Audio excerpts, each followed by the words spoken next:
ديري كلشي في الخلاط وتهناي. السلام عليكم، مرحبا بكم في قناة وصفات مع شيماء. اليوم ان شاء الله غادي نشارك معكم احسن وصفات تقدروا تحضروها للكوتي او للفطور رمضان. فعلا كتجي رائعه بجوج ديال الكريمات، كتجي فعلا مذاق لا يقاوم. فان شاء الله غادي نعطيكم المقادير. كيخرجوا 21 قطعه كيف ما عودتكم في قناه وصفات مع شيماء دائما الاقتصاد.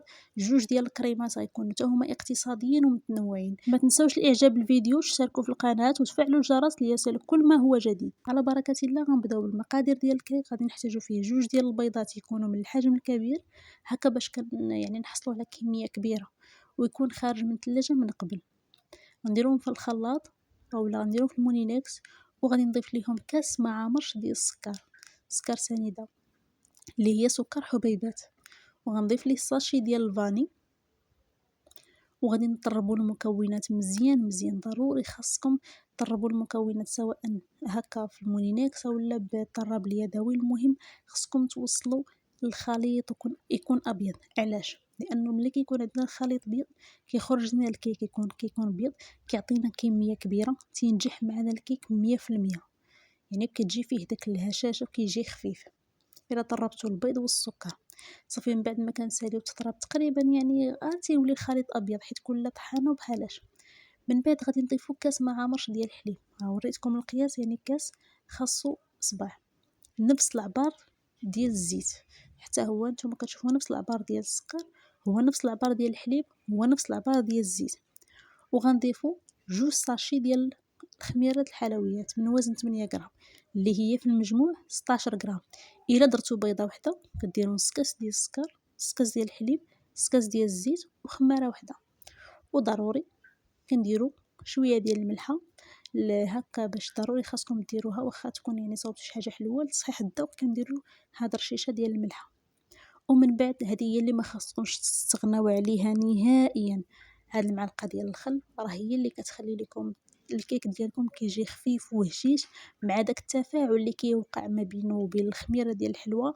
ففعلا كيجي هشيش بزاف. الناس اللي متابعين قناه وصفات مع شيماء راهم عارفين هاد المعلقه ديما كنضيفها في لي كيك ديالي اولا البسبوسه حيت فعلا كتعطي واحد الهشاشه. من بعد غادي نضيفو الدقيق راه كنوريكم نفس العبار. غندير الكاس الاول وغنضيف الكاس الثاني كامل يعني بنفس العبار. وبالنسبه للكاس الثالث راه درت غير نصف الكميه، يعني في المجموع دابا ديال الدقيق عندنا 2.5 كيسان. وغادي نعاود نطرب المكونات مزيان، نخلطهم مزيان. كيف ما قلت لكم تقدروا تستعملوا الطراب اليدوي، تخدموا غير بيديكم فقط. كنحصلوا على هذا الخليط راه كيكون ثقيل شويه على الكيك، يعني غير شي شويه. كيكتب لكم هذا رقم 8 ما يكونش خفيف وفي نفس الوقت ما يكونش عاوتاني ثقيل بزاف. غنخليوه على جنب وغادي نجيبوا هاد ليمون اللي غنوريكم واحد الطريقه كيفاش يعني ديروا هكا تصوبوا جوج غير في واحد. كنديروا من بعد ما دهناهم بالزيت والزبده كنديروا الدقيق وكندوزوهم في جوج، وها هما تلبسوا لينا بالدقيق بجوج بهم في وقت اقل. كنعمروا ليمون ديالنا كل قالب كنديروا فيه جوج ديال المعالق، ما تكثروش لانه مازال غيضاعف الحجم ديالو. كيف ما شفتوا درت الخميره ومازال يعني جوج معالق راه كيجيو قياس ملي كيطيبوا كيجيو هما هادوك. غادي ندخلهم للفران يطيبوا من التحت، عاد نحمروهم من الفوق ونخليهم يبردوا. عاد غادي تحضروا هاد الكريمه هذه. فما تنساوش تتابعوا الفيديو حتى الاخير، غادي نتقاسم معكم بجميع الاسرار. بالنسبه للكريمه يعني بما انني خرجت لي 21 قطعه درت نص لتر ديال الحليب، 4 معالق ديال السكر. نتوما تقدروا تقسموا المقادير. غنديروا 2 معالق كبار ديال الكاكاو مر اللي هو يكون احسن نوعيه جيده. وغادي نديروا 2 معالق ديال كريم باتيسري ديال يعني السوداء ديال الشوكولا. الا ما عندكمش ديروا 3 معالق كبار ديال النشا فقط صافي. وديروا الكاكاو. غادي نخلطوا المكونات.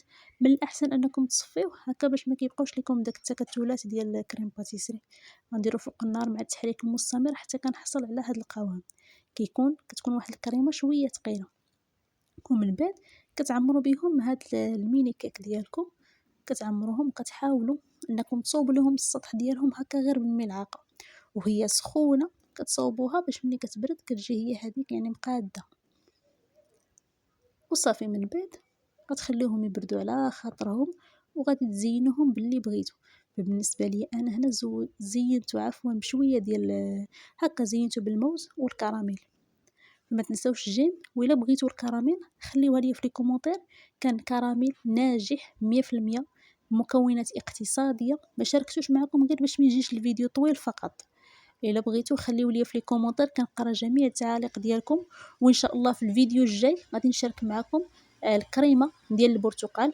إلا لقيت يعني التفاعل ديالكم على هذا الفيديو غادي نشارك معكم إن شاء الله بكريمة البرتقال، حتى هي كتجي رائعة، وحتى هي بواحد المذاق رهيب رهيب، فعلا كتجي رائعة وغادي تعجبكم. وهكا كيجيو لي ميني كيك ديالنا، فعلا كيجيو رائعين، هشاش، اقتصاديين. كيعطيوني 21 قطعة، المقادير اللي وريتكم 21 قطعة. إلا بغيتو نتوما تقدروا تقسموا المقادير. وكتكون هذه الوصفة ديالنا ديال اليوم. فما تنساوش تشتركوا في قناة وصفات مع شيماء وتفعلوا الجرس ليصلكم كل ما هو جديد. شكرا على المتابعة، تلقاو في فيديو جديد ووصفة جديدة. مع السلامة، الله يعاونكم.